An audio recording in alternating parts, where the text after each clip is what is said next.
لا حول ولا قوة إلا بالله العلي العظيم. أعوذ بالله من الشيطان الرجيم. بسم الله الرحمن الرحيم. حسبنا الله ونعم الوكيل، نعم المولى ونعم النصير. الحمد لله الذي لم يتخذ صاحبة ولا ولدا ولم يكن له شريك في الملك ولم يكن له ولي من الذل وكبره تكبيرا. الصلاة والسلام على سيدنا ومولانا بالقاسم محمد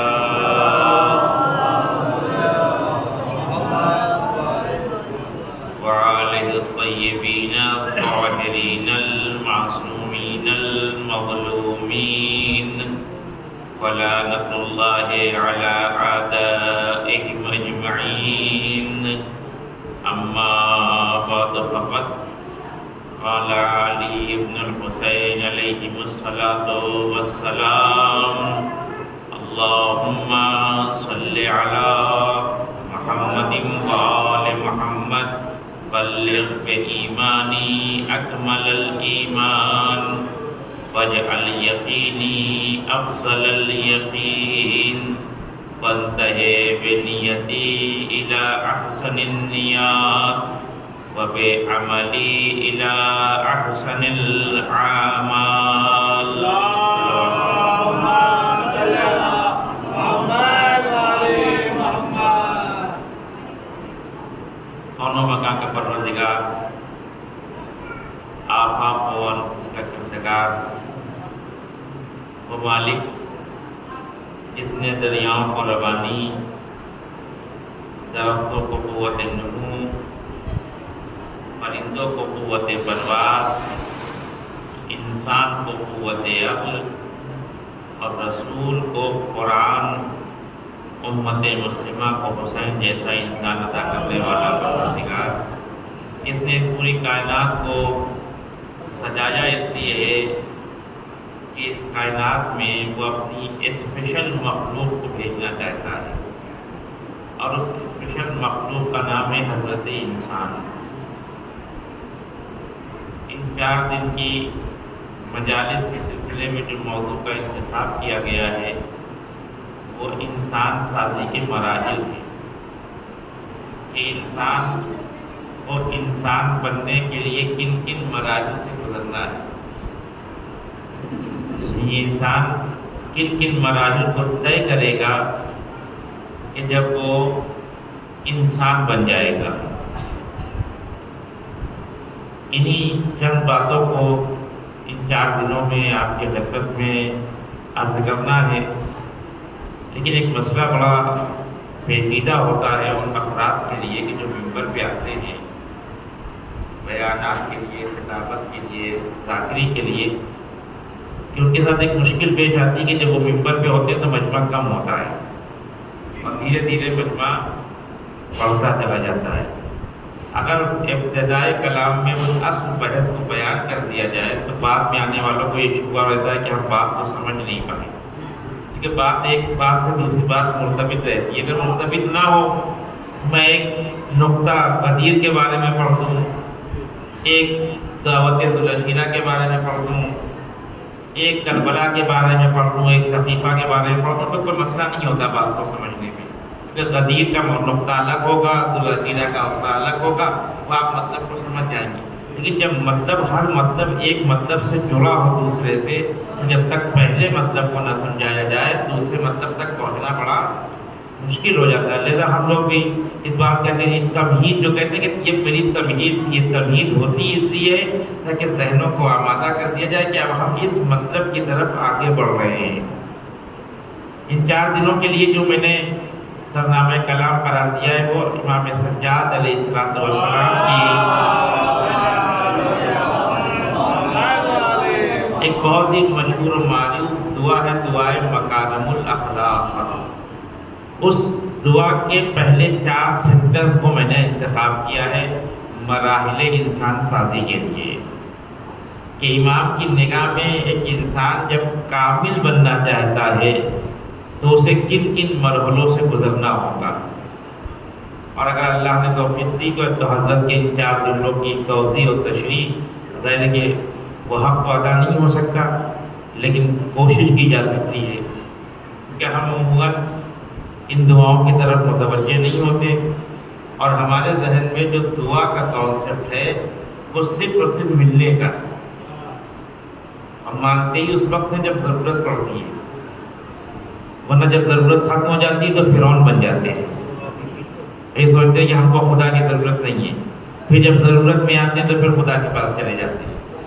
جبکہ حقیقت یہ ہے، میں البتہ دعا کے موضوع کو نہیں چھیڑنا چاہتا، دعا کی جملوں کو عرض کرنا چاہتا ہوں، لیکن صرف اشارے کے لیے کہ حقیقت یہ ہے کہ آپ قرآن اور حدیث کو اگر اٹھا کے دیکھیں تو دعا کا تصور کچھ ملنے کا نہیں ہے، کچھ ملنے کا نام دعا نہیں ہے. ہم ہزاروں چیز پروردگار سے مانگتے ہیں لیکن ہزاروں میں سے 1000 نہیں ملتی ہم کو. 200 مل جائے گی، 300 مل جائے گی، کیا بہت خوش نصیب ہے جن کو 500 مل جائے گی، لیکن سب تو نہیں ملتی. تو پھر دعا کرنے کا فائدہ کیا ہے؟ دعا کا اصل کانسیپٹ یہ ہے کہ جب بندے کا اپنے خدا سے ارتباط قائم ہو جائے تو اسی ارتباط کا نام دعا ہے. اسی ارتباط کو، اسی ربط کو، اسی ریلیشن کو، اسی اتصال کو اصل میں دعا کہتے ہیں. جہاں بندہ اپنے پروردگار سے باتیں کرنے لگے، جہاں بندہ اپنے پروردگار کی طرف متوجہ ہو جائے، جہاں بندہ اپنے پروردگار کی بارگاہ میں چلا جائے. اور یہ بارگاہ میں جانا ہی پروردگار کی ایک توفیق ہے بندے کے لیے، ورنہ وہ ہر کسی کو یہ بندگی کی توفیق عطا نہیں کرتا. سال بھر گزر جاتے ہیں، کتنے ایسے لوگ ہوں گے کہ جو دعاؤں کا رخ نہیں کرتے، جو پروردگار کی کو ضرورت نہیں پڑتی پروردگار کی. جناب موسیٰ علیہ الرحمہ علیہ السلام جا رہے تھے میقات رب پہ اپنے پروردگار سے ملنے کے لیے. ایک طریقہ تھا جناب موسیٰ کا میقات رب پہ جانا، بتاتے تو قوم کو کہ ہم جا رہے ہیں. ایک دن جا رہے تھے ملنے کے لیے، راستے میں ایک نالائق مل گیا، اللہ کا بندہ. تو موسیٰ کہاں جا رہے ہو؟ کہا خدا سے آج ملاقات ہے، اپوائنٹمنٹ ہے خدا سے، آج میٹنگ ہے ہماری، آج بات کرنا ہے خدا سے. کہا میرا ایک پیغام بھی خدا کو پہنچاتے ہیں. میں نے کیا عرض کیا کہ پروردگار ہر کسی کو توفیق نہیں دیتا. اس ارتباط کی توفیق جس کو مل جائے اس کو دنیا مل گئی، اس کو آخرت مل گئی. تو اس نے کہا کہ تم جا رہے ہو اپنے خدا کے پاس تو ایک میرا بھی پیغام لیتے جاؤ. کہا بتاؤ تمہارا پیغام کیا ہے؟ کہ اپنے خدا سے پوچھنا ذرا سا میرے بارے میں کہ میں اتنا گنہگار ہوں، اتنا نافرمان ہوں، اتنا نالائق ہوں، ہر مسئلے میں خدا کی مخالفت کرتا ہوں، کوئی بات خدا کی نہیں مانتا، لیکن پھر بھی وہ ہم کو رزق دیتا رہتا ہے. پھر بھی اس نے کبھی ہم کو روکا نہیں، جو مانگتے ہیں وہ مل جاتا ہے، بھوکا بھی نہیں رہتا ہوں. تو جا کے خدا سے پوچھنا کہ ماجرا کیا ہے. موسیٰ کہ میقات رب پہ اور خدا سے باتیں ہوئی. جب پلٹنے لگے تو خدا نے کہا کہ وہ پیغام نہیں پہنچاؤ گے موسیٰ، میرے بندے کا پیغام نہیں پہنچاؤ گے؟ کتنا کریم ہے، نالائق کو بندہ کہہ رہا ہے، نالائق کو بندہ کہہ رہا ہے. موسیٰ کو یاد ہے میں کہاں پروردگار وہ ایک ملا تھا نالائق قسم کا بندہ آپ کا، وہ کہہ رہا تھا کہ اپنے خدا سے جا کے کہتے تھا کہ میں اتنے گناہ کرتا ہوں، اتنی نافرمانی کرتا ہوں، خدا کی کوئی بات نہیں مانتا، دین کی کوئی بات نہیں مانتا، پھر بھی خدا مجھے رزق دیتا ہے. تو پروردگار پھر اس نے مجھے کہا تھا کہ خدا سے کہنا کہ اگر ہو سکے تو مجھے معاف کر دے، میں پشیمان ہوں. میں تو 2 باتیں تھیں اس جملے میں. پروردگار نے کہا ایک تو اس سے جا کے یہ کہہ دینا کہ جو اس نے یہ کہا کہ میں گنہگار ہوں، میں نافرمانی کرتا ہوں اور خدا پھر بھی مجھے رزق دیتا ہے، تو موسیٰ جا کے میرے بندے سے کہہ دینا کہ وہ اپنی بندگی کو چھوڑ سکتا ہے، میں اپنی خدائی کو نہیں چھوڑ سکتا. کیونکہ میری خدائی مذہب کو دیکھ کے نہیں ہے، قبیلے کو دیکھ کے نہیں ہے، فرقے کو دیکھ کے نہیں ہے، میں سب کے لیے خدا ہوں. تو جیسے مجھے موسیٰ کو رزق دینا ویسے ہی فرعون کو رزق دوں گا، بلکہ فرعون کو کچھ زیادہ دے دیا تاکہ متوجہ ہی نہ ہو کہ کہاں جا رہا ہے. اور دوسری بات بہت عجیب مسئلہ تھا، وہ ہماری زندگی میں اخلاقیات پہ گفتگو ہماری اخلاقیات پہ ہوگی۔ جناب موسیٰ سے پروردگار نے کہا کہ موسیٰ مجھے اس نے معاف کرنے کی بات تم سے کہی ہے کہ اپنے پروردگار سے کہتے ہیں کہ ہم کو معاف کر دے، میں نے تو اس کو اسی وقت معاف کر دیا۔ اس وقت وہ تم سے کہہ رہا تھا کہ اپنے پروردگار سے کہنا کہ مجھے معاف کر دے، میں گناہ گار ہوں، میں نے اسی وقت معاف کر دیا تھا، لیکن میرے بندے سے میرا ایک پیغام پہنچا دینا۔ پروردگار کیا پیغام ہے؟ کہا میرے بندے سے جا کے کہہ دینا کہ میں تم سے ناراض بہت ہوں، اور ناراض ہونے کی وجہ یہ کہ تم نے اپنے گناہوں کا تذکرہ میرے بندے کے سامنے کیوں کیا؟ اگر تجھے اپنے گناہوں کا تذکرہ کرنا تو اپنے خدا کے سامنے کر۔ یعنی پروردگار یہ نہیں چاہتا کہ اس کا گنہگار بندہ بھی کسی کے سامنے ذلیل ہو۔ ایک صلوات پڑھے محمد والے محمد۔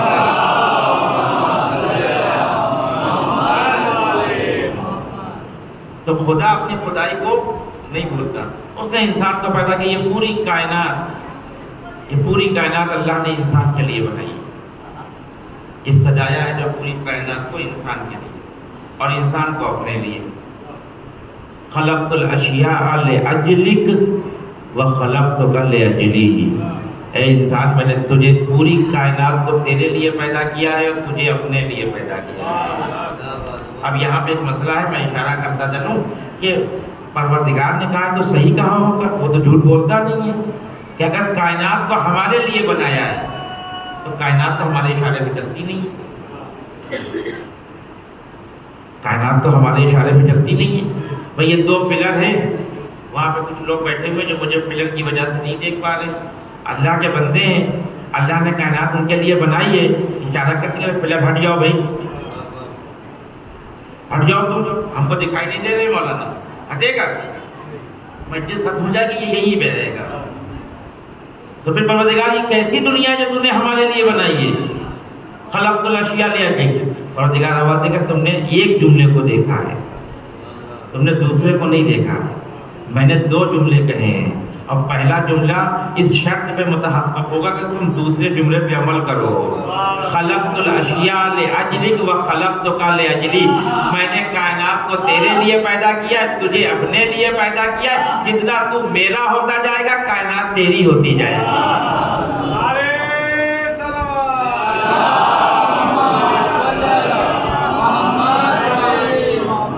ہم چاہتے ہیں کہ کائنات ہماری ہو جائے، ہم خدا کے نہ ہوں۔ جو خدا کے ہو گئے انہوں نے ارادہ کیا تو درخت چل کے آیا گیا، جو خدا کے ہو گئے انہوں نے ارادہ کیا تو چاند کے دو ٹکڑے ہو گئے، جو خدا کے ہو گئے انہوں نے ارادہ کیا تو سورج پلٹ آیا۔ سوال یہ کہ ان میں ہم میں فرق کیا ہے؟ بس اتنا یہ کہ ہم خدا کے نہیں ہیں، وہ خدا کے ہیں، اور کائنات اللہ نے ان لوگوں کے لیے بنائی جو خدا کے ہیں۔ تو انسان کی زندگی کا ہدف یہ ہے کہ وہ خدا کے لیے ہو، اگر خدا کے لیے نہیں ہے تو کائنات بھی اس کی نہیں ہے۔ حد یہ ہے کہ ایک مرحلے پہ آ کر میں ایک مرحلہ آپ کی خدمت میں پیش کر دوں قرآن سے، کہ جو خدا کا ہے کائنات اس کی ہے، اور جو خدا کا نہیں ہے کائنات اس کی نہیں ہے۔ موسیٰ نے اللہ کے کہنے سے پانی پہ پل بنایا اور اسی پل سے گزر کے فلسطین کی طرف چلے گئے، اور اسی کے پیچھے پیچھے فرعون بھی آ گیا۔ موسیٰ تم نے تو ہمارا کام آسان کر دیا، ہمیں تو انجینئر بلانے پڑتے، ہمیں تو مزدور بلانے پڑتے، اچھا خاصا پانی پہ پل بن گیا، اور اسی پہ جا کے چلنے لگا۔ کیا ہوا؟ پل ٹوٹ گیا، فرعون کا پورا لشکر فرعون کے ساتھ پانی میں غرق ہو گیا۔ یہ عجیب ماجرا ہے، جو پل موسیٰ کو بچا رہا ہے وہی فرعون کو غرق کر رہا ہے۔ کا فرق کیا ہے؟ کا فرق پل کا نہیں ہے، فرق بندگی کا ہے۔ پروردگار نے کیا کہا کہ میں نے پوری کائنات کو تیرے لیے پیدا کیا اس شرط کے ساتھ کہ تو میرا ہو جا۔ جو کہ موسیٰ خدا کے ہو گئے تو پل نے موسیٰ کو بچا لیا، فرعون خدا کا نہیں ہوا تو پل نے ڈبو دیا۔ یعنی جو چیز ایک بندے کو بندگی کی وجہ سے بچاتی ہے وہ وقت کے خدا کو ڈبو کے بتاتی ہے کہ بندہ بننے میں فائدہ ہے، خدا بننے میں فائدہ نہیں ہے۔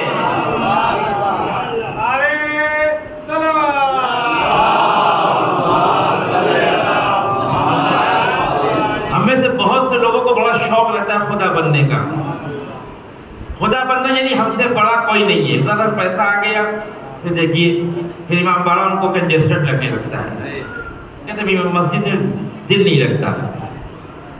خدا بننے کی کوشش نہ کریں، بندہ بنے. علامہ اقبال سے کسی نے آ کے امام علی کے بارے میں سوال کیا. علامہ اقبال بالہانہ محبت کرتے تھے امام علی سے، اشعار آپ کو نہیں ہیں ان کے امام علی کے بارے میں. کسی نے آ کے کہا کہ سرکار آپ کہتے ہیں کہ خلافت علی کا حق تھا، خلافت علی کا حق تھا، تو پھر لیا کیوں نہیں؟ لینا چاہیے تھا علی کو. قوت بازو تھی، شمشیر تھے، بنی ہاشم تھے، چاہنے والے تھے، کسی نہ دلیل نے جا کر زور لگا کر اپنا حق لے لیتے. تو اب سوال پوچھا تھا ایک شاعر سے. علامہ اقبال بہترین شاعر، واقعی پڑھنا چاہیے اگر اسلام کو سمجھنا ہو تو ایک بہترین ذریعہ سمجھنے کا علامہ اقبال ہے. تو انہوں نے اشعار میں جواب دیا علامہ اقبال نے. دو مصرے سنتے جائیے، پھر سمجھ میں آ جائے گا کہ بندہ بننے میں فائدہ ہے کہ خدا بننے میں فائدہ ہے. علامہ اقبال کہتے ہیں اس کے سوال کے جواب میں کہ خلافت کی اسے کیا ہے ضرورت. بہت چھوٹے سے مصرے ہیں، بہت چھوٹے سے مصرے ہیں. خلافت کی اسے کیا ہے ضرورت، خدا بننے سے جو انکار کر دے. لوگ خدائی لے کے آئے تھے علی کے دروازے پہ. آپ کے پاس بڑے کرامات ہیں، بڑے معجزات ہیں، آپ تو بڑے کرامت والے ہیں، بڑے معجزے والے ہیں، آپ نے تو یہ کر دیا، آپ نے تو وہ کر دیا. ہم یہ سمجھتے ہیں کہ آپ خدا ہیں. اللہ کے اس بندے نے کہا کہ مجھے خدا نہ کہو، مجھے بندہ کہو، کیونکہ میں سمجھتا ہوں کہ جو فیض بندگی میں ہے وہ خدا بننے میں نہیں ہے. وہ خلافت کے پیچھے جائے گا جس کے دروازے پہ لوگ ہاتھ جوڑ کے خدائی لے کے آئے ہوں کہ خدا کے واسطے خدا بن جائیے. وہ خلافت کے پیچھے جائے گا. علی نے ایک راز بتا دیا کہ بندہ بننے میں فائدہ ہے، خدا بننے میں فائدہ نہیں ہے. وہ فائدہ کیا ہے وہ سنتے جائیے، میں بات کو آگے بڑھاؤں. فائدہ یہ ہے کہ اگر کوئی بندہ بنتا ہے اور مشکل میں پھنس جاتا ہے، ایسی مشکل کہ کوئی نہیں نکال سکتا، تو اس کو یقین تو ہے کہ کوئی خدا ہے نکالنے والا. کتنی بڑی مشکل کیوں نہ آ جائے، موت سامنے کھڑی ہو، انسان برباد ہونے والا ہو، تباہی کے دہانے پہ کھڑا ہو، لیکن اگر بندہ ہے تو توحید کا تصور رکھتا ہے، تو اسے یقین ہے کہ کوئی ہے جو اپنے بندے کو بچا لے گا. تو بندہ اگر ہے اور مصیبت میں گرفتار ہو جائے تو کوئی خدا بچانے کے لیے آئے گا. لیکن اگر خدا بن گئے اور مشکل میں گرفتار ہو گئے تو خدا کو کون خدا بچانے کے لیے آئے گا؟ تو موسیٰ میں اور فرعون میں یہی فرق تھا. موسیٰ سے بندے مصیبت میں پھنسے، ایک طرف سے لشکر ہے، ایک طرف سے پانی ہے. پروردگار کی بات کہا کہ پروردگار میں ہوں بندہ، تو ہے خدا، تیری ذمہ داری ہے اپنے بندے کو بچانا. پروردگار نے کہا میری ذمہ داری میں بچا لوں گا. پروردگار نے اپنے بندے کو پل بنا کے بچا لیا، لیکن جب اسی پل کے اوپر وقت کا خدا پھنسا تو بندہ تو خدا کو پکارے گا، خدا کس کو پکارے گا؟ لہذا علی یہ کہتے ہیں کہ بندگی میں فائدہ ہے، خدا بننے میں کوئی فائدہ نہیں ہے. ایک صلوات پڑھے محمد و آل محمد پہ.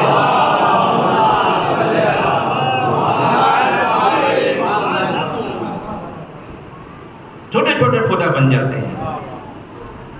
فرعون بننے کے لیے مملکت نہیں چاہیے، اخلاقی جرم چاہیے، اخلاقی جرأت چاہیے. کسی مومن کا کام پھنس گیا، اب اس کو صبح سے شام تک ٹہلا رہے ہیں، یہ بھی فرعونیت ہے، یہ بھی فرعونیت ہے. کسی کا کام کر سکتے ہیں اس لیے نہیں کریں گے کہ ہمارے تعلقات اچھے نہیں ہیں، کر دیجئے. یہی شکر ہوگا کہ پروردگار نے آپ کو اس لائق بنایا ہے کہ کسی مومن کی خدمت کر سکیں. ورنہ ایسا نہیں کہ مومن کا کام ہوگا نہیں، کہیں اور سے ہو جائے گا، یہ شرف آپ کے ہاتھ سے نکل جائے گا. تو فرعون بننے کے لیے حکومت نہیں چاہیے، فوجی نہیں چاہیے، تلواریں نہیں چاہیے. انسان کے اندر اخلاقی جرأت پائی جاتی ہے اور انسان فرعون بن جائے گا. جس وقت کسی کو ٹہلاتا ہے سمجھتا ہے کہ میں بہت بڑا ہوں، لیکن ہے تو بندہ. یہ سوچنا چاہیے انسان کو، یہ سمجھنا چاہیے انسان کو کہ آج کسی کو ہماری ضرورت ہے، کل ہم کو کسی کی ضرورت ہوگی. آج ہم جب کسی کی ضرورت پورا کریں گے تو کل پروردگار ہماری ضرورت کو پورا کرنے کا سامان فراہم کرے گا. میں بات کو یہاں تک اسی لیے لے کے آیا ہوں کہ انسان کی زندگی کے مراحل کو سمجھے کہ انسان بندہ ہے، انسان خدا نہیں ہے، چاہے بھی تو بن نہیں سکتا، اور ہوا بھی فرعون کے ساتھ یہی ہوا۔ اگر کوئی خدا بننا بھی چاہے تو دیکھیں کچھ چیزیں ہوتی ہیں جو بنتی نہیں ہیں، آپ بنا نہیں سکتے۔ اس میں سے ایک چیز ہے خدا، خدا کو کوئی بنا نہیں سکتا، وہ خدا ہے روز ازل سے۔ اب روز بھی کہہ رہا ہوں تو مجازن کہہ رہا ہوں، ورنہ روز بھی نہیں تھا جب وہ خدا تھا، وہ تو آل محمد کی خلقت کے بعد کائنات پیدا ہوئی تو دن پیدا ہوا۔ خدا کو بنایا نہیں جا سکتا ہے، لیکن بندے کو بنایا جا سکتا ہے، بندہ بنتا ہے۔ یہی بات میں عرض کرنا چاہتا ہوں کہ آپ قرآن کی روشنی میں جا کر دیکھیں، خدا کو نہیں بنایا جا سکتا، بندے کو بنایا جا سکتا ہے۔ تو جو چیز بنتی ہے اس کے مختلف رنگ ہوتے ہیں، مختلف سانچے ہوتے ہیں، مختلف طریقے ہوتے ہیں۔ اگر وہ طریقہ جو اللہ نے انسان کے لیے بنایا ہے اس پہ چلے گا تو بندہ بنے گا، لیکن خود سے کچھ بننا چاہے تو سب کچھ بن سکتا ہے، بندہ نہیں بن سکتا۔ اور ہدف خلقت انسان یہ ہے کہ انسان بندہ بن جائے۔ ہم جب قرآن کی وہ آیت پڑھتے ہیں بہت مشہور ہے، جس کی سب کو یاد ہے، وَمَا خَلَقْتُ الْجِنَّ وَالْإِنسَ إِلَّا لِيَعْبُدُونِ۔ ترجمہ بھی جانتے ہیں کہ پروردگار نے کہا کہ ہم نے انسان اور جنات کو پیدا نہیں کیا مگر اس لیے کہ وہ عبادت کریں۔ میں آپ سے یہ کہتا ہوں کہ خدا نے ہم کو عبادت کے لیے پیدا کیا۔ عبادت کو کس لیے پیدا کیا؟ انسان کی خلقت کا ہدف عبادت ہے، عبادت کا ہدف کیا ہے؟ بس عبادت نہیں کرنا ہے، بس نماز پڑھنا ہے، یا کہیں اور جانا ہے، کہیں آگے جانا ہے؟ یہی مراحل انسان سازی ہے جس کی طرف میں اشارہ کرنا چاہ رہا ہوں۔ کہیں جانا ہے، کہاں جانا ہے؟ قرآن کچھ کہتا ہے اس کے بارے میں؟ یہ کہتا ہے کہ بس نماز پڑھ لی صبح کی، پھر ظہرین کی، پھر مغربین کی، پھر روزہ رکھ لیا، پھر حج کر لیا، پھر زکوٰۃ دے دیا، پھر خود صدقہ، بس ہو گیا؟ سوال یہ کہ خود عبادت کا ہدف کیا ہے؟ قرآن کہتا ہے وَاعْبُدْ رَبَّكَ حَتَّىٰ يَأْتِيَكَ الْيَقِينُ، اللہ کی اتنی عبادت کرو، اتنی عبادت کرو کہ تمہیں یقین آ جائے۔ یعنی انسان کی خلقت کا ہدف عبادت ہے، عبادت کا ہدف یقین ہے۔ جب تک انسان مرحلے یقین پہ نہ پہنچ جائے اس وقت اس کی عبادت کا کوئی فائدہ نہیں ہے۔ یہ ایک مرحلہ انسان سازی میں یقین ہے۔ جب میں اس مرحلے پہ آؤں گا تو یقین کے بارے میں مفصل گفتگو کروں گا کہ یقین سے مراد کیا ہے، یقین کے کتنے مراحل ہیں، یقین کی نشانی کیا ہے، وہ اس مرحلے پہ میں بیان کروں گا۔ لیکن میں یہ سے بیان کرنا چاہ رہا تھا کہ ہم کو خالی عبادت نہیں کرنا ہے کہ بس صبح اٹھے نماز پڑھی اور اس کے بعد پھر وہی کام کرنے لگے، نہ، ہم کو عبادت کر کے مرحلے یقین تک پہنچنا ہے۔ اگر یقین کا مرحلہ حاصل ہو گیا تو عبادت صحیح، اگر نہیں ہے تو پھر عبادت ہوگی، جنت تو مل ہی جائے گی، جنت کا کوئی مسئلہ نہیں ہے، لیکن وہاں جا کے بہت افسوس ہوگا کہ ذات پروردگار نہیں ملے گی۔ رسول کے ایک غلام نے بہت رسول کی خدمت کی تھی۔ رسول نے ایک دن خوش ہو کے اس سے کہا کہ کچھ مانگنا ہو تو مانگ لو، میں تمہیں ادا کرنے کے لیے تیار ہوں۔ اب ظاہر ہے کہ ہم سے آپ سے کہتے تو اجرت میں کچھ نہ کچھ مانگ لیتے رسول سے کہ چلو ایسا نہ ہو کہ نکل جائے موقع۔ رسول کا غلام تو مارتا تھا، رسول کی نے کہا کہ آج تو موقع ملا زندگی میں اس شخصیت سے مانگنے کا جو سب کچھ دے سکتا ہے، کہ رسول اللہ ایک دن کا ٹائم دیجیے مجھے، بس ایک دن کا، کل بتاؤں گا۔ گیا لوگوں سے مشورہ کیا، بات چیت کی، ایک دن کے بعد پلٹ کے آیا۔ اس نے کہا بتاؤ کیا مانگتے ہو؟ کہا جنت میں ایسا گھر مانگتا ہوں جو آپ کے پہلو میں ہو۔ دیکھیے اجرت میں ہم آپ ہوتے تو جنت مانگ لیتے، جنت میں چلا جانا کمال نہیں ہے، اس جنت میں جانا کمال ہے جو رسول کے پہلو میں ہو۔ اور اسی تصور طلب کو فرعون کی بیوی نے پروردگار سے کیا، رب ابن لی عندک بیتا فی الجنہ، پروردگار مجھے جنت میں گھر چاہیے لیکن وہ گھر تیرے پہلو میں ہونا چاہیے۔ دیکھیے یہ ہے انسان سازی کے مراحل، کہ انسان اسے نہیں کہتے جو جنت پہ راضی ہو جائے، انسان اسے نہیں کہتے جو حوروں پہ راضی ہو جائے، انسان اسے نہیں کہتے جو غلمان پہ راضی ہو جائے، انسان اسے نہیں کہتے جو پھلوں پہ راضی ہو جائے جنت کے۔ انسان کا کمال یہ ہے کہ وہ ذات پروردگار کو حاصل کرے۔ اس سے نیچے اگر وہ چلا گیا تو پھر وہاں پہ جا کے واقعی ہم سب کو افسوس ہوگا کہ کاش ہم نے دنیا میں پروردگار کی ذات کو مان لیا ہوتا. اور اسی مرحلے کی طرف امام حسین نے دعائے عرفہ میں اشارہ کیا، ماذا فقد من وجدک ومن الذی وجد من فقدک. پروردگار اس نے کیا پایا جس نے تجھے کھو دیا، اور اس نے کیا کھویا جس نے تجھے پا لیا. سارے سلوات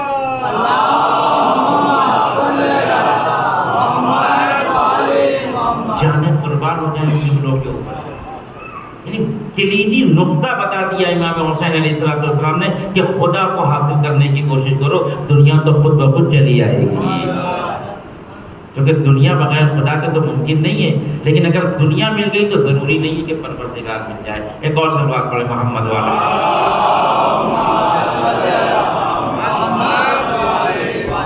تو اللہ نے ہمیں اس دنیا میں انسان بننے کے لیے بھیجا ہے، مراحل طے کیے ہیں پروردگار نے. اب وہ مراحل میں امام سجاد کی اس دعا سے آپ کی خدمت میں عرض کروں گا. ایک مرحلہ انسان کی خلقت کا ہے، خلقت کا مرحلہ ہے. وہ میرا موضوع نہیں ہے کہ اللہ نے انسان کی خلقت کے کتنے مراحل طے کیے. میں اشارہ کر رہا ہوں ادھر سورہ حج میں، آپ جا کے دیکھیں سورہ حج آیت نمبر 7 میں جا کے دیکھیں. پروردگار نے انسان کی خلقت کے 7 مراحل نقل کیے. 7 مرحلے ہیں انسان کی خلقت کے.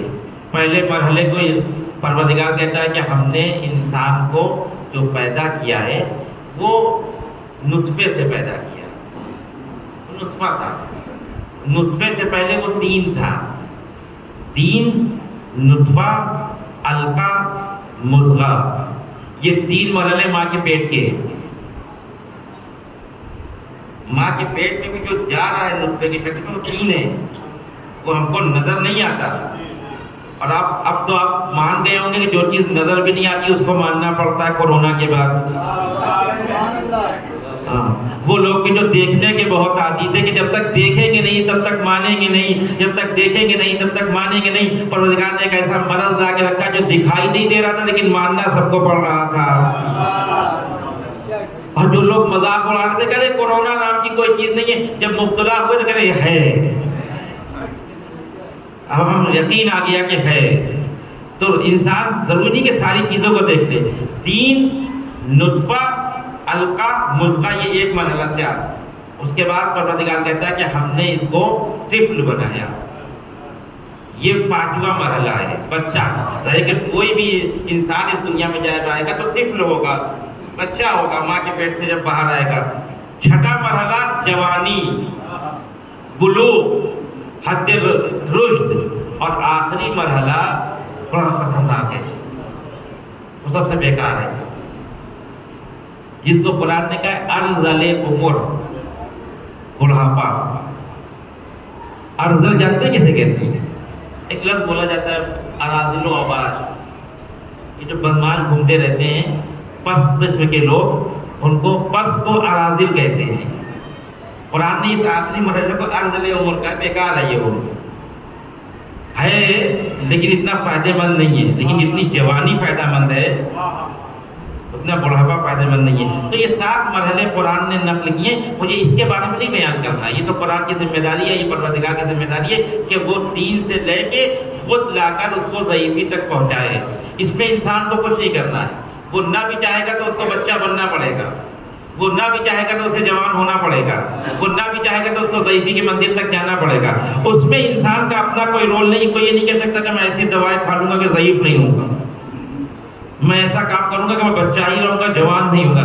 تمہارے بس کی چیز ہی نہیں ہے. تو جس چیز کو اللہ نے انسان کے اختیار میں نہیں دیا اس کا حساب بھی نہیں لیا. لیکن اللہ نے کہا کہ ہم نے تم کو 7 مرحلے سے گزار دیا. اب تم یہ یاد رکھنا، اس نقطے کو چاروں مجلس میں یاد رکھیے گا تب آپ کو لطف آئے گا بیان سننے میں، کہ اللہ نے اس دنیا میں انسان کو انسان بنا کے پیدا نہیں کیا، انسان بننے کے لیے پیدا کیا ہے. یہ نقطہ اگر آپ کے ذہن میں رہا تب انسان سازی کے مراحل میں لطف آئے گا کہ انسان بنا کے پیدا نہیں کیا. دنیا کی جتنی مخلوقات الہی ہیں وہ سب بن کے پیدا ہوئی ہیں، کسی کو نہیں بننا ہے. آج یہ کہ فرشتوں کو نہیں بننا، وہ تو بیچارے مشین ہیں. ہمیں سے بات لوگ کہتے ہیں کہ کاش فرشتہ ہوتے، نقصان کر رہے ہیں اپنا آپ. آپ اچھے خاصے انسان ہیں، مشین بننا چاہ رہے ہیں. دیکھیں آپ ابتدا سے چلے جائیں، جناب آدم کی خلقت سے چلے جائیں، وہاں سے میں آپ کے لیے ثابت کر سکتا ہوں کہ فرشتے مشین ہیں، انسان مشین نہیں ہے. جب جناب آدم کا اور فرشتوں کے علم کا مقابلہ ہوا تو اللہ نے کہا کہ اپنا علم لے کے آؤ. انہوں نے کہا کہ سرکار جتنا سکھا دیا بس اتنا ہی ہے ہمارے پاس. کمپیوٹر میں اگر 1000 کتابیں ڈال دی ہیں تو 1001 نہیں ہو سکتی. کمپیوٹر بھی ریڈ سگنل دے دے گا کہ نہیں ہے ہمارے پاس، اور اتنا ہی ہے جتنا فیڈ کر دیا گیا ہے. لیکن جب جناب آدم کے علم کی بات آئی تو کہا ہم نے سارا علم دے دیا. تو فرشتہ بننے میں فائدہ نہیں، تو مشین ہے. لگا دیا کہ رکوع کرتے رہو، کر رہے رکوع. لگا دیا کہ قیام کرتے رہو، کر رہے ہیں قیام. ان کا کہا کہ قنوت کرتے رہو، قنوت کر پڑھ رہے ہیں. یہ حضرت انسان کو فضیلت دی ہے، ملک کے پاس یہ فضیلت نہیں ہے. جو بیچارہ قنوت میں، وہ کہاں رکوع میں جا پائے گا؟ جا ہی نہیں سکتا. اگر جانا بھی چاہے تو امکان نہیں ہے، پاسبلٹی نہیں ہے. جو رکوع میں وہ سجدے میں نہیں جا سکتا. تو اس طرح سے دیکھا جائے تو ملک کی تو مشکلات بڑھ گئی کہ جو بیچارہ رکوع میں وہ سجدے کی فضیلت سے محروم ہے، جو سجدے میں وہ قیام کی فضیلت سے محروم ہے، جو قیام میں ہے وہ رکوع کی فضیلت سے محروم ہے، جو رکوع میں ہے وہ قنوت کی فضیلت سے محروم ہے. اس مسئلے میں تو انسان کا کیا کہنا، جب چاہے رکوع کرے، جب چاہے سجدہ کرے، جب چاہے قیام کرے، جب چاہے قنوت میں چلا جائے. تو انسان اور فرشتوں میں زمین و آسمان کا فرق ہے. اللہ نے اس پوری کائنات میں جانوروں کو بنا کے پیدا کیا، کسی کو بننا نہیں ہے. گھوڑے کو گھوڑا بننا نہیں ہے، وہ بنا ہوا ہے. پرندے کو پرندہ بننا نہیں ہے، وہ بنا ہوا ہے. دریا کو دریا بننا نہیں ہے، بنا ہوئی ہے. درخت کو درخت بننا نہیں ہے، بنا ہوا ہے. تنہا کائنات الہی میں انسان ایسی مخلوق ہے کہ جس کو انسان بننا ہے، بنا کے بھیجا نہیں گیا ہے.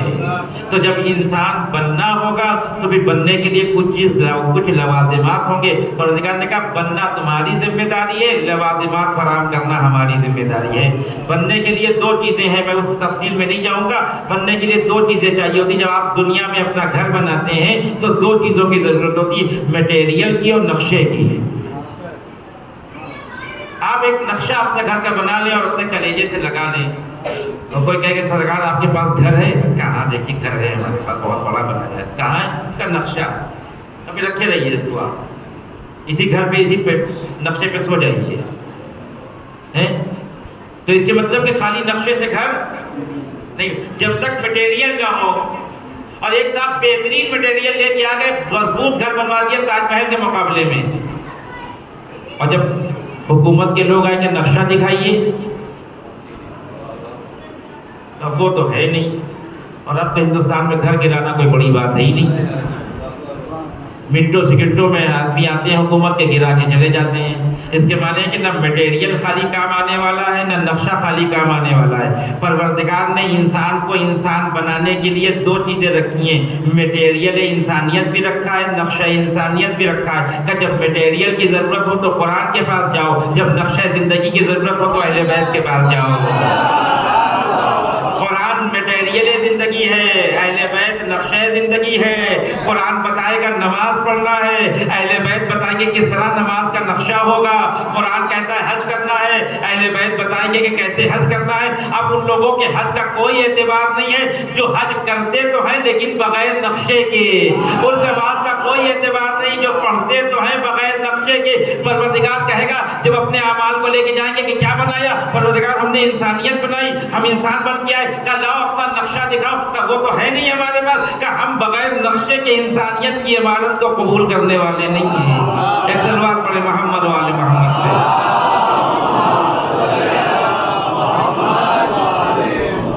تو انسان کو انسان بننا ہے، اور اس بننے کے لیے اس کے مراحل ہیں.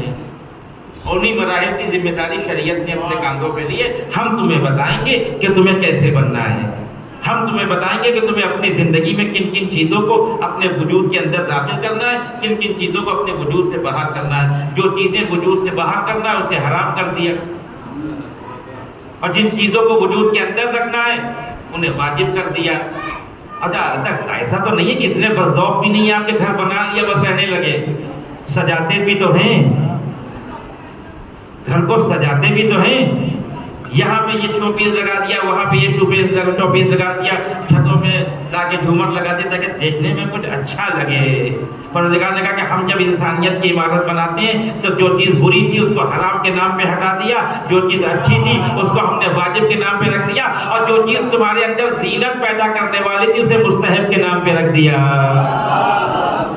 نماز واجب ہے, لیکن نماز کے اگر اندر زینت پیدا کرنا چاہتے ہو تو اذان و اقامت کہہ دو, تو نماز تمہاری بڑی خوبصورت ہو جائے گی. ورنہ ہم بغیر اذان و اقامت کے بھی قبول کر لیں گے کیونکہ تم نے مٹیریل ہمارا لگایا ہے. لیکن اگر اسی نماز کو بہت خوبصورت بنانا ہے تو پہلے اذان و اقامت کہو. اگر اپنے وجود کو بہت خوبصورت بنانا ہے تو محبت اہل بیت کا جھومر اپنے وجود کے اندر ایسے لگاؤ کہ جب محبت اہل بیت کا جھومر تمہارے وجود میں لگ جائے گا تو تم کائنات کے سب سے خوبصورت انسان نظر آؤ گے.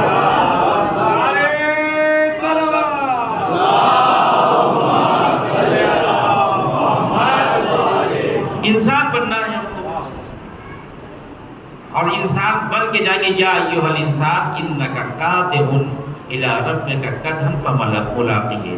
اے انسان تیری رفتار, تیری حرکت خدا کی طرف ہے, تجھے وہاں جانا ہے. اپنی مرضی سے چلا جا تو بہت بہتر, ورنہ کوئی آئے گا پیچھے سے, ملک الموت پیچھے کھڑے ہوئے, وہ لے کے جائیں گے.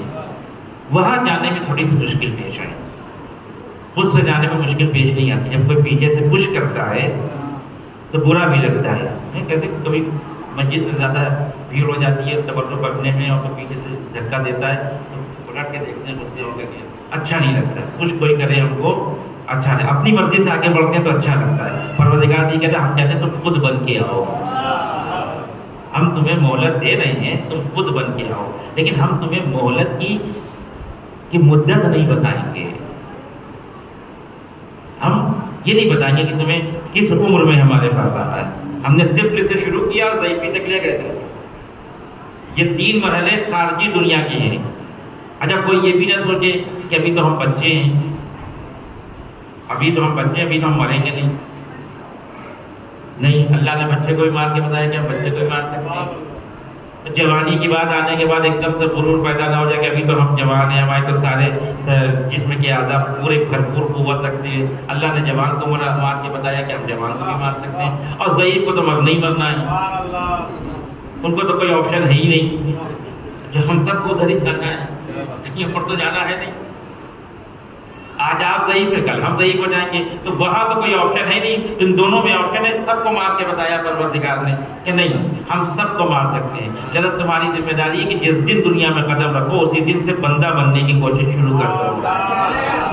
بندہ بننے کی کوشش شروع کر دو. آپ کہیں گے کیسے بن سکتا ہے, کوئی مثال ہے؟ ایک مثال میں قرآن سے پیش کروں گا, کوشش کرتا ہوں قرآن سے باتیں کروں تاکہ کسی کو اعتراض نہ ہو. ایک بندہ ہے, ایک انسان ہے جو ابھی ماں کے پیٹ سے باہر آیا, لیکن اللہ کا معجزے کے ذریعے سے باپ نہیں تھا. جناب عیسیٰ کے باپ نہیں تھے. اب ایک الگ تفصیلی گفتگو ہے کہ کیوں نہیں تھے وہ. اب ظاہر ہے کہ قوم کا مسئلہ یہ ہوتا ہے کہ قوم کام تو کم کرتی, ٹھیکیداری زیادہ کرتی ہے. اور جیسے جناب مریم کے گھر میں بیٹا پیدا ہوا, پوری قوم ٹھیکیدار بن کے آ کے, مریم یہ امید تو نہیں تھی تم سے, تمہارے ماں باپ تو ایسے نہیں تھے, تم سے تو کبھی ہم نے ایسی چیزیں دیکھی نہیں, یہ کہاں سے آ گیا. کتنے دنوں اتنا قوم انتظار کرتی نہیں ان سب معاملات میں, مہینہ 2 مہینہ, مطمئنہ یہ بہت زیادہ, ایک ہفتہ انتظار کیا ہوگا کہ مریم کی طرف سے کوئی توضیح و تشریح آئے تو ہم مطمئن ہو. جب نہیں آئے تو خود پہنچ گئے دروازے پہ. اللہ نے جناب مریم سے کہا کہ لوگ آ رہے ہیں, قوم آ رہی ہے, خاموش رہیے گا, بولنے کی ضرورت نہیں ہے, اشارہ کر دیجیے گا میرے بندے کی طرف, وہ بتائے گا کہ میں کون ہوں. اور انہوں نے کہا کہ بتائیے آپ یہ کیسے ہو سکتا ہے, بغیر باپ کے کیسے بچہ پیدا ہو سکتا ہے؟ کیا اشارے سے کہا کہ تم سے نہیں, اس سے. یہ تو اور تعجب کی بات تھی, وہ بچہ پیدا ہونے سے بھی زیادہ تعجب کی بات تھی, وہ تو ہو گیا. اب وہ کہے مریم یہ تو پہلے تو ہم اسی تعجب میں پڑے ہوئے تھے کہ بغیر باپ کے کوئی کیسے پیدا ہو سکتا ہے, آپ نے ہمیں ایک اور تعجب میں ڈال دیا کہ بچے سے پوچھے. اشارہ کہ جائیے تو وہاں جائیے, وہاں تک زحمت تو کریے. اور جب وہاں گئے اور وہی سوال دہرایا تو جناب عیسیٰ کیا کہتے ہیں, مرحلے طفل میں ہیں. پروردگار نے 3 مرحلے رکھے اس دنیا میں, طفلگی, جوانی اور ضعیفی. پہلے ہی مرحلے میں پروردگار نے ثابت کر دیا کہ ضروری نہیں کہ جب جوان ہو تب بندے بنو، جوانی تک ضروری انتظار نہیں کرنا، تم پہلے دن سے کوشش کرو بندگی کی، تم بندے بن سکتے ہو۔ جناب عیسیٰ نے اپنی ماں کی بے گناہی کی جب گواہی دی تو پہلا جملہ جو کہا وہ عجیب تھا۔ ایک ہفتے کا بچہ، 2 دن کا بچہ، 3 دن کا بچہ، 4 دن کا بچہ جو اپنی قوم سے کہہ رہا ہے انی عبداللہ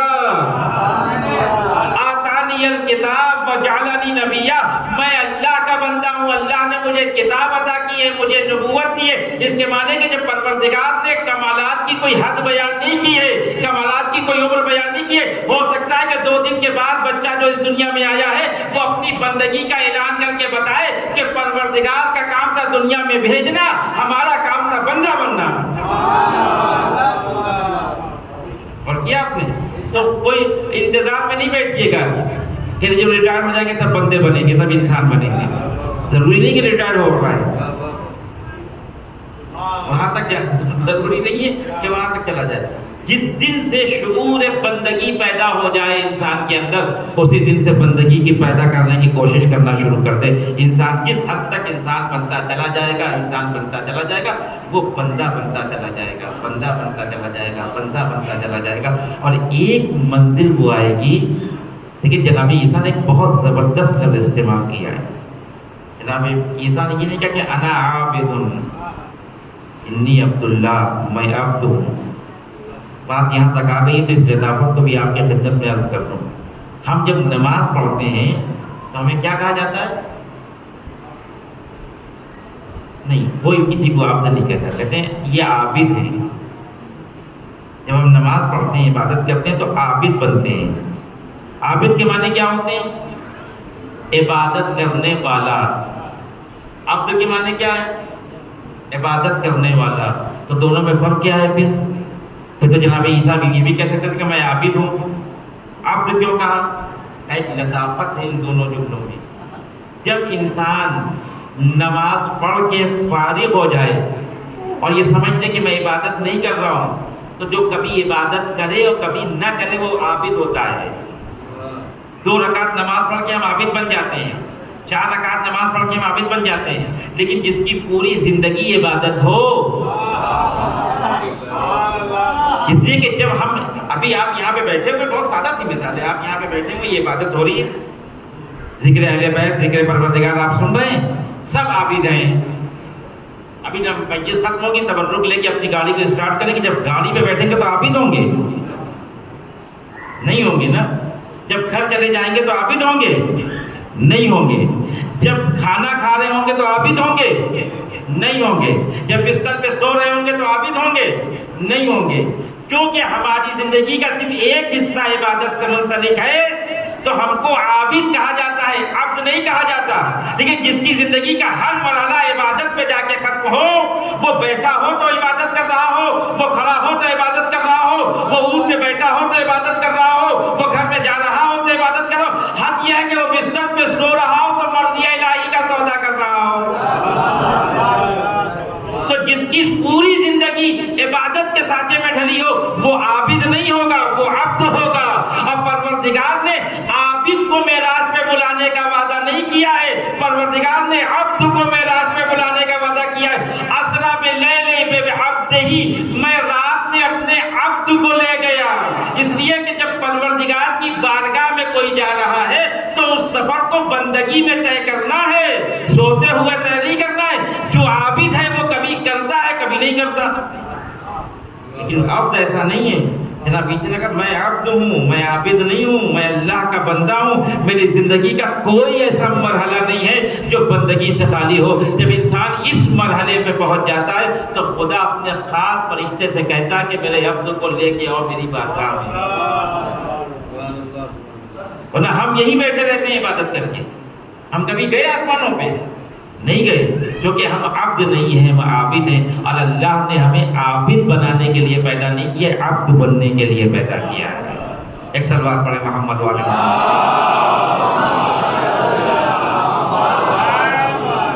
اور کیا آپ نے. تو ہم کو بننا ہے، وہی بات پھر وہی پلٹ کے آ گئی، بننا ہے، انسان بننا ہے اور خود بننا ہے اور زحمتیں کر کے بننا ہے. ظاہر کہ بننے میں زحمت ہوتی ہے. اب اپنا مکان بنائیں تو اس میں زحمت ہوگی، اپنی گاڑی بنائیں تو اس میں زحمت ہوگی، اپنے بچوں کو بنائیں تو اس میں زحمت ہوگی. اب یہاں پر ایک بہت ہی تربیتی نقطہ ہے جو مجھے عرض کرنا تھا، اور میں کل سے سوچ رہا تھا کہ میں کس طرح سے پیش کروں گا. کہ ہماری سب کی خواہش یہ ہوتی ہے کہ ہمارے بچے نیک بن جائیں. اچھی خواہش ہے، ہر آدمی، کوئی اس میں سے کوئی چاہے گا کہ میرا بچہ خراب ہو جائے؟ کوئی نہیں چاہے گا، سب چاہتے ہیں میرا بچہ نیک ہو. لیکن ایک تربیت کا اصول یاد رکھیے، اصل یاد رکھیے گا، ہمیشہ یاد رکھیے گا. تربیت کے اصولوں میں سے ایک اصل یہ ہے کہ آپ جو چاہیں گے وہ بچہ نہیں بنے گا، آپ کی چاہت سے نہیں بنے گا، آپ جو ہوں گے وہ بنے گا. کیونکہ وہ بچپنے سے آپ کو دیکھ رہا ہے، آپ کے چاہنے سے کچھ نہیں ہوگا. آپ نماز نہ پڑھیں، آپ چاہیں کہ بچہ نمازی ہو جائے. ماں خود پردہ نہیں کرتی اور چاہتی کہ لڑکی با پردہ ہو جائے، با حجاب ہو جائے. چاہنے سے کچھ نہیں ہوتا. اور مولوی صاحب کے پاس جا کے تعویذ لینے سے بھی کچھ نہیں ہوتا. ہاں، جو لوگ عورتیں آ جاتی ہیں خاص کر کے ایک تعویذ لکھ دی میرا بچہ سدھر جائے. جب وہ بگڑ رہا تھا تو آپ کہاں تھی؟ رات کے 11 بجے آپ کا 10 سال کا 12 سال کا بچہ اگر گھر کے باہر بیٹھ کے موبائل پہ کچھ دیکھ رہا ہے، آپ کو فکر نہیں ہے اس بات کی کیا دیکھ رہا ہے؟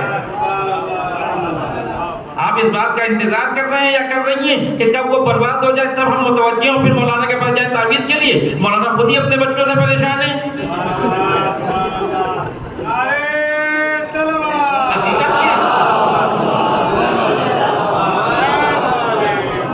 دیکھیں، میں نے صبح کی مجلس میں بھی کہا تھا وہاں پر کہ اصل حقیقت میں مبلغ وہ ہوتا ہے کہ جو قوم کی مجبوریوں سے فائدہ نہ اٹھائے. اس بات کا ڈر نہ ہو کہ یہ مجھے بلائیں گے دوبارہ کہ نہیں بلائیں گے. ایسا نہ ہو کہ کوئی بات کہہ دے، ان کو گرا گزر جائے اور اس کے بعد اگلے سال سے میرا خمسہ کٹ جائے. یہاں نہیں، کہیں اور سے، کہیں نہیں، گھر میں بیٹھیں گے. پروردگار سے کہیں گے ہماری ذمہ داری نہیں تھی، ہم کیا کرتے؟ ہم کیا فون کرتے لوگوں کو کہ ہم کو بلا لیجیے آپ؟ لیکن جو بات صحیح ہے وہ کہہ کے جائیں گے. یہ بہت غلط بات ہے کہ آپ کے 10 سال اور 12 سال کے بچے رات میں 11 بجے 12 بجے گھر کے باہر موبائل لے کے بیٹھے رہے، ماں باپ گھر کے اندر. یہ میں نے کل دیکھا ہے، مجھے تعجب ہوا دیکھ کے. کیسے ماں باپ؟ ہم کو فکر نہیں ہے. ارے اس ابا مامے کے باوجود اس ایج میں جب 11-12 بج جاتے ہیں الہٰباد میں مجھے، تو میری والدہ فون کرتی کہاں ہو، ابھی تک گھر کیوں نہیں آئے؟ یہ 12 سال اور 13 سال کے بچے کو ماں باپ نے چھوڑ دیا 12 بجے رات تک، کوئی فکر نہیں ہے. یہ انسان بنا رہے ہیں آپ. قرآن ہاتھ میں دیں گے تو انسان بنے گا، موبائل سے انسان نہیں بنے گا. دے رہے ہیں موبائل اور اثر چاہتے ہیں قرآن والا. بھائی ایسا تو نہیں ہے کہ کوئی اتنا شریف بچہ ہے کہ وہ دروازے سڑک پہ بیٹھ کے اسٹیشن کے بعد موبائل سے قرآن پڑھ رہا ہوگا. قرآن پڑھنا ہوگا تو گھر میں پڑھے گا. خدا کی واسطے اپنے بچوں کی فکر کریے. ماحول آپ سمجھتے ہیں، حالات آپ سمجھتے ہیں، تربیت کا مسئلہ کتنا سنگین ہے. ذرا سا اگر آپ سے چوک ہو گئی تو آپ کا بچہ آپ کے ہاتھ سے نکل جائے گا. پھر آپ چیختے رہیے، چلاتے رہیے. ذرا سا اگر ہاتھ سے نکل گیا بچہ تو پھر واپس آنے میں بہت مشکل ہوتی ہے. پروردگار نے ہم کو یہ امانت دی، جب نہیں ملا تو کتنا تڑپ رہے تھے. کبھی اس مولانا کے پاس، کبھی اس مولانا کے پاس، کبھی اس روضے پہ، کبھی اس روضے پہ. کوئی زیارت میں جا رہا تو میرے لیے دعا کر دے گا اللہ اولاد دے. اللہ نے اولاد دی ہے ذمہ داری کے ساتھ. ہم نے تمہیں یہ دیا ہے. اتنی سمجھ تو یورپ کے لوگوں کے اندر بھی ہے. یورپ کا نظام آپ جانتے ہیں؟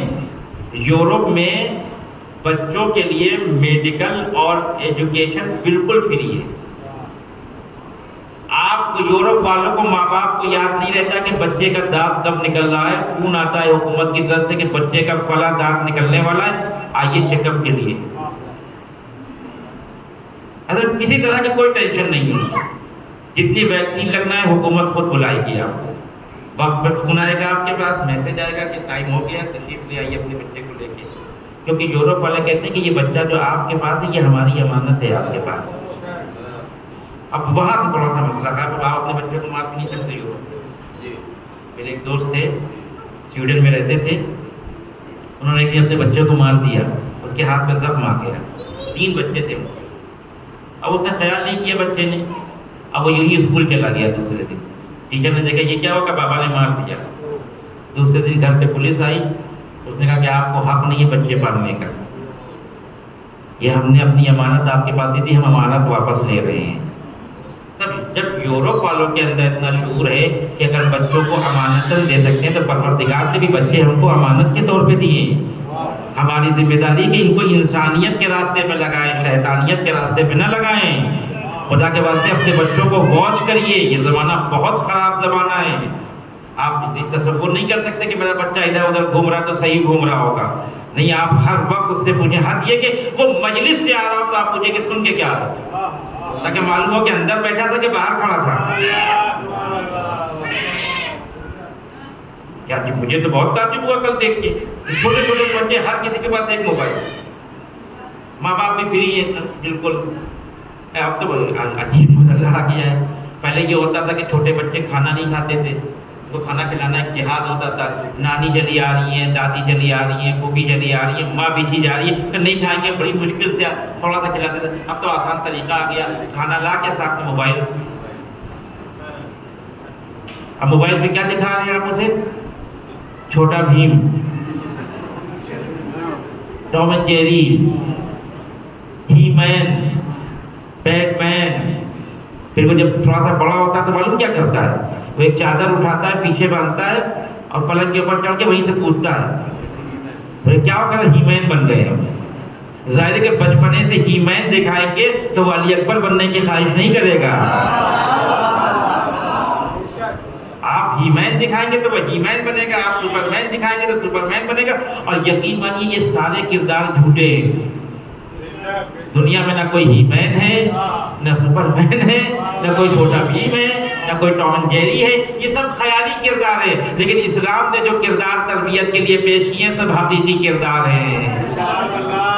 ابھی ہمارے بچوں سے جا کے انٹرویو لیجیے, ان میں سے ایک بھی نہیں کہے گا میں قاسم بننا چاہتا ہوں, میں علی اکبر بننا چاہتا ہوں, میں اونو محمد بننا. یہ باتیں بری لگتی ہیں, لیکن یہ تربیت کے مرحلے کی, اسی سے انسان بنتا ہے. انسان علی اکبر کی واقعات کو سنے گا تو جذبہ علی اکبر پیدا ہوگا. بات پھر وہی پہ آ گئی کہ بننے کے مرحلے میں پھر عمر کی کوئی قید نہیں ہے. جو مرحلہ قربانی کا علی اکبر کا وہی علی اصغر کا ہے. کوئی فرق نظر آیا آپ کو قربانی کے مرحلے میں؟ نہیں فرق ہے. اس کے معنی کہ بننا بچپنے سے شروع کرنا ہے ہم کو, اور جو کچھ ہم بچپنے میں اپنے بچے کو سکھاتے ہیں کہ وہ جوانی تک جائے گا. کبھی اگر توفیق ہوئی اور تربیت کے موضوع پہ بات کریں گے تو وہ اصول تربیت آپ کی خدمت میں عرض کریں گے معصومین کی نگاہ میں. آپ جا کے دیکھیں, تاریخ میں دیکھیں, 2 بھائی بہن ہیں تاریخ میں, بڑے مشہور ہیں. ایک کا نام ہے حضرت عائشہ رضی اللہ تعالیٰ عنہ, اور ایک کا نام ہے محمد بن ابی بکر رضی اللہ تعالیٰ عنہ. 2 سگے بھائی بہن ہیں. دونوں کے کریکٹر کو دیکھ لیجئے آپ. ایک کی تربیت علی کے گھر میں ہوئی اور ایک کی تربیت باپ کے گھر میں ہوئی. جس کی تربیت علی کے گھر میں ہوئی وہ علی کے قدموں میں تھا, جس کی تربیت باپ کے گھر میں ہوئی وہ علی کے مقابل میں تھی.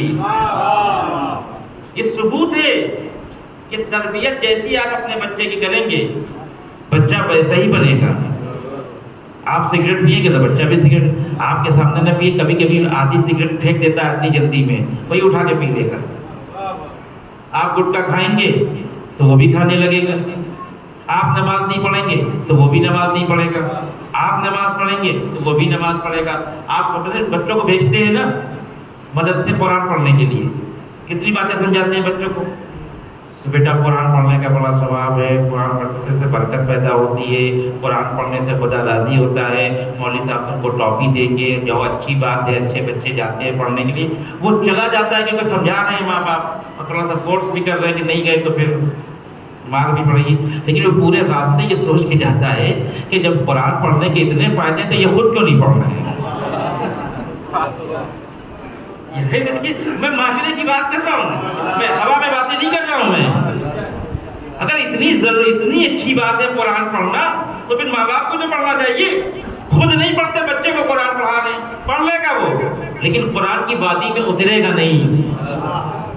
اترے گا کب؟ جب ماں باپ قرآن سے کھیل رہے ہوں، جب ماں باپ قرآن کی وادیوں میں ہوں، جب ماں باپ دین کے اندر اترے ہوں گے تو بچہ خود بخود دیندار بنتا چلا جائے گا. جو دیکھے گا وہی سوچے گا، وہی سمجھے گا.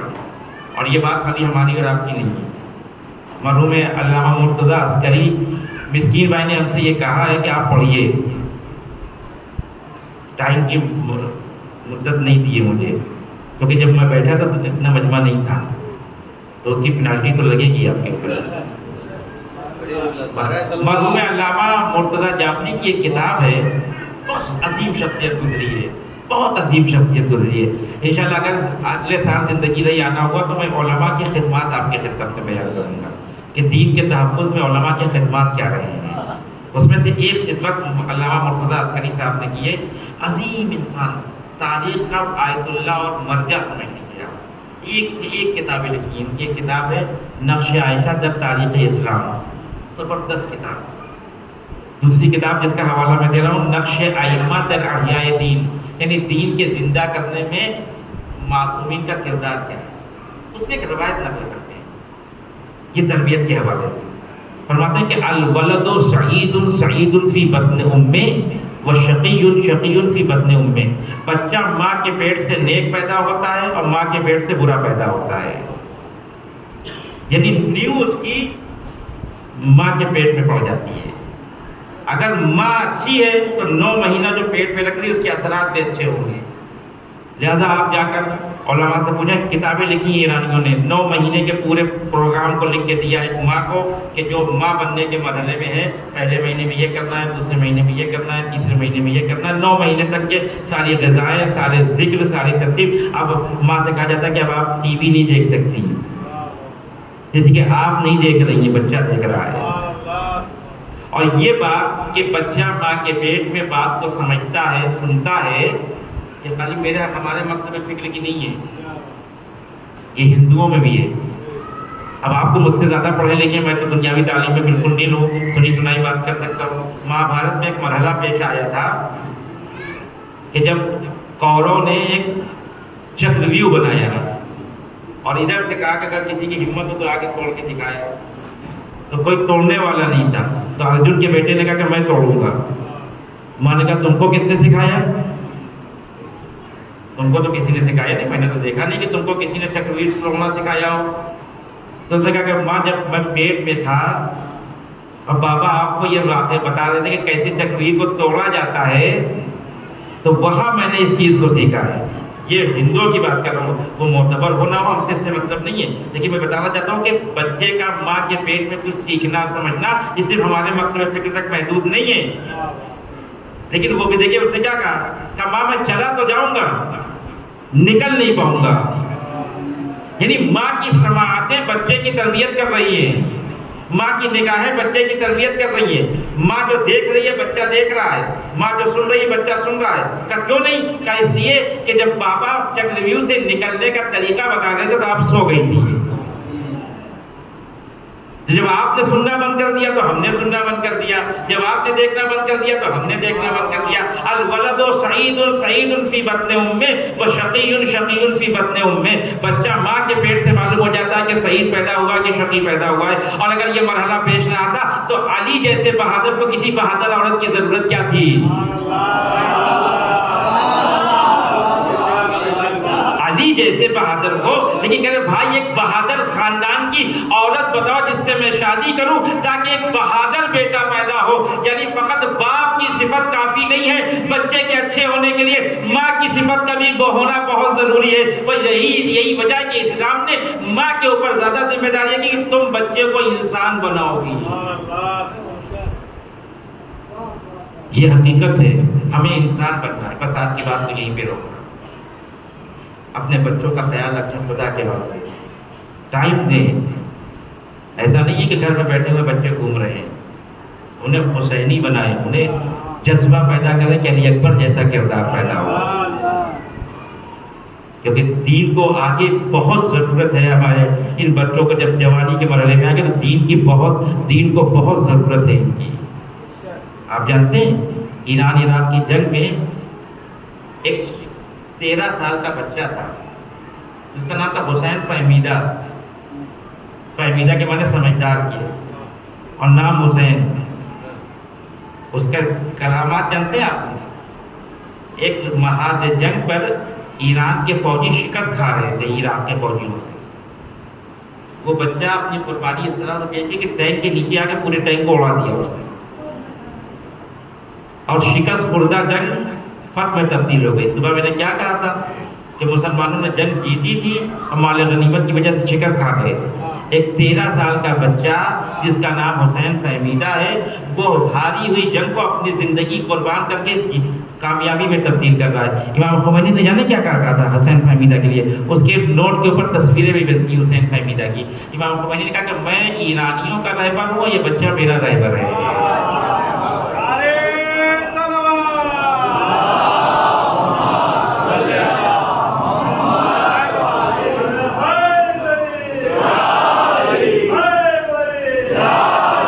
یعنی مطلب کہنے کے کہ جس 3 سال کے، یعنی میں یہ کہنا چاہتا ہوں جس 3 سال کے بچے ہمارے معاشرے میں موبائل لے کے کارٹون دیکھتے ہیں، اس 3 سال کے بچے نے ہاری ہوئی جنگ کو جتا دیا۔ یہ کیوں ہوا؟ کیونکہ ماں نے انسان بنایا تھا، ماں نے ایسی تربیت کی۔ پورا 13 سال کا بچہ مرنے کے لیے تیار نہیں ہوتا، لیکن ہاں اگر قاسم کی اطاعت کر رہا ہو تو مرنے کے لیے تیار ہو جائے گا۔ اپنے بچوں کو معصومین کے بچوں کی کہانیاں سنائیں، یہ خیالی کردار نہ سنائیں۔ اور تاریخ میں ایک بچہ اور بھی ہے جس نے ولایت کے لیے جان دی اپنی۔ یہ ایام عزا کے آخری ایام ہیں عزیزوں، 3 یا 4 دن بچے ہیں عزا کے ایام۔ اس میں ہم امام حسین کا غم مناتے ہیں، لیکن کبھی کبھی اجلت میں غم بھول جاتے ہیں۔ وہ زہرا کا غم ہے، وہ زہرا کا غم ہے۔ رسول کی شہادت کے بعد ہی تو آل محمد کے اوپر ظلم شروع ہوئے ہیں۔ یہی تو ایام ہیں مدینے میں۔ 28 سفر کو رسول دنیا سے گئے، رسول کی شہادت ہوئی، اس کے ایک ہی ہفتے کے اندر تو یہ واقعات پیش آئے۔ ہم کبھی متوجہ ہوتے ہیں کہ فاطمہ کے پہلو پہ کیا گزر گئی؟ تاریخ بشریت میں سب سے پہلے ولایت کے لیے جس خاتون نے اپنے بچے کی قربانی پیش کی ہے، اس ماں کا نام فاطمہ ہے، اس بچے کا نام محسن ہے۔ آج میں مدینے کی وہ مصائب پڑھنا چاہتا ہوں۔ ایک بیٹی کے لیے یہ کم مصیبت تھی کہ اس کا رحمت للعالمین جیسا باپ دنیا سے چلا گیا، جس کی یاد میں زہرا کبھی صبح روتی ہے کبھی شام روتی ہے، اور محلے والے آ کے کہتے ہیں علی زہرا سے کہہ دو یا صبح رویا کرے یا شام رویا کرے، ہمیں ان کے رونے سے پریشانی ہے۔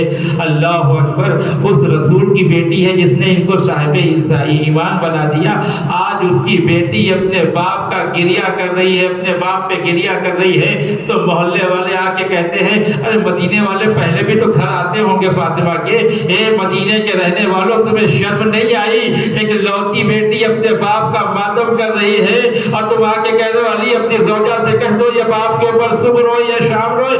لیکن میں کہوں فاطمہ مبارک ہو، آپ کو کسی نے رونے سے منع تو نہیں کیا، آپ کا بابا دنیا سے گیا تو آپ یا صبح روئے یا شام روئے، ایک وقت معین تو کر دیا گیا۔ اے بی بی ذرا کربلا کے میدان میں آئیے، ایک 4 سال کی بچی سکینہ ہے جس کا بابا مقتل میں شہید ہو گیا، ارے بچی رونا ڈال دیا ظالم منہ میں تماچے مارتا۔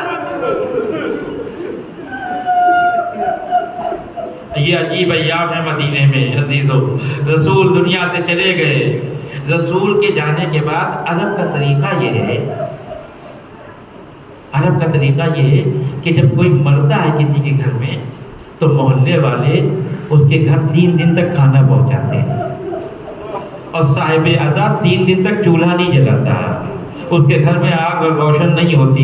لیکن آپ جانتے ہیں تیسرے دن مدینے کے لوگوں نے ایک عجیب مرحلہ دیکھا، ایک عجیب منظر دیکھا کہ فاطمہ کے گھر سے دھواں اٹھ رہا ہے، اور مدینے والوں کو بہت تعجب ہوا، یہ کیسی بیٹی ہے جو اپنے باپ کے مرنے کے تیسرے دن گھر میں چولہا جلا رہی ہے۔ مدینے والوں کو فکر ہوئی، کہا چلو چل کے دیکھیں فاطمہ نے گھر میں کیوں چولہا جلایا ہے۔ ارے اب جب مدینے والے آئے تو کیا دیکھا کہ فاطمہ کے گھر میں چولہا تو نہیں جل رہا ہے، لیکن فاطمہ کا دروازہ ضرور جل رہا ہے۔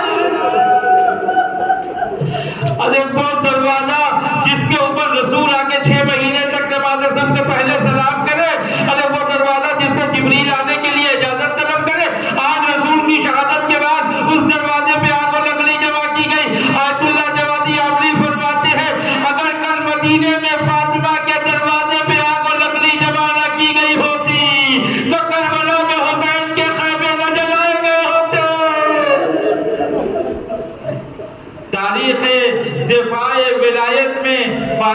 سب سے پہلی قربانی وہ اپنے محسن کی پیش کی جو دنیا میں بھی تشریف نہ لا سکا۔ ایک دفعہ فاطمہ کہتی ہیں اے ظالموں کیا تم اس گھر میں آگ لگاؤ گے جس میں حسن و حسین رہتے ہیں؟ آواز آئی ہاں ہم آگ لگا دیں گے۔ میں ایک مرحلے تک لے کے جانا چاہتا ہوں، بیٹی اور ماں کا تقابل کرنا چاہتا ہوں ولایت کے سلسلے میں۔ بہت روئیں گے عزیزو۔ ایک دفعہ جناب زہرا پس در آ گئی۔ اب آپ اس کشمکش کو سمجھیے، کم سے کم جو فیگر لکھا گیا ہے وہ 40 لوگوں کا ہے کہ 40 لوگ دروازے کو فشار دے کے اندر کی طرف گئے۔ اب میں آپ سے پوچھتا ہوں کہ ایک خاتون جو حاملہ ہے، جس کے حمل ہے، جس کے جو حاملہ ہے، وہ دروازے کے پیچھے ہو اور 40 لوگ عرب کے بہادر لوگ اس دروازے کو فشار دے رہے ہو تو اس عورت کی کیفیت کیا ہوگی؟ بس کیفیت کا اندازہ جناب فاطمہ زہرا کے اس جملے سے لگائیے کہ جب ان 40 لوگوں نے دروازے پہ فشار دے کے اندر جانے کی کوشش کی تو رسول کی بیٹی در و دیوار کے درمیان پس گئی۔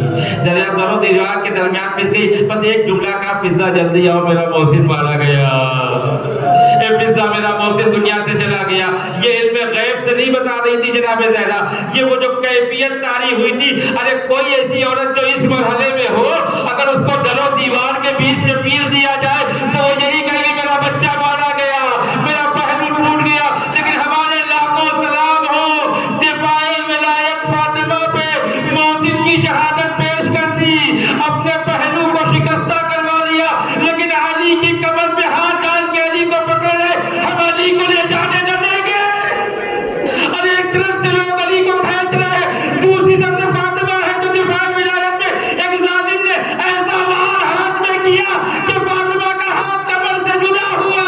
علی کو لے کے دربار میں گئے، بس میں نے مجلس کو ختم کیا۔ ایک دفعہ کہتی ہیں کہ جا کے کہہ دو کہ اگر علی کو نہیں چھوڑا تو میں اپنے بال کھول لوں گی۔